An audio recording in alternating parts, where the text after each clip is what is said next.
अरे शेतकऱ्याची लेकरं आम्ही, तरुण मंडळी कीर्तनाला उपस्थित आहे. अरे छोट्या छोट्या गोष्टीला घाबरावं का आम्ही? पडला नाही पाऊस, काय होतं त्याला? काय कशाला चिंता करायची नाही. आणि मला विश्वास आहे दादा, या षटपळ्याच्या जागृत असणाऱ्या आई भवानीच्या समोर व्यासपीठावर उभं राहून सांगते, कौतुक आहे मला माझ्या धर्माचं, माझ्या मातीचं, माझ्या परंपरेचं. माझ्या हिंदू धर्मातलं ज्ञानोबा तुकोबाला मानणारं शेतकऱ्याचं पोरग मध्यरात्री अर्धनग्न पोरगी जरी त्याला दिसली तरी त्याचे संस्कार इतके प्रबळ आहेत, तो तिला तिच्या माय बापापर्यंत सुरक्षित पोहोचवणार हा विश्वास मला माझ्या मातीवर.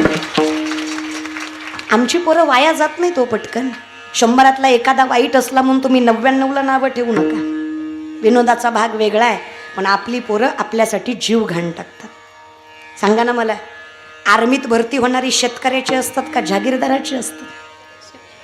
शेतकऱ्याचीच असतात किंवा MPC UPSC करून मोठे अधिकारी होणारे शेतकऱ्याचीच असतात.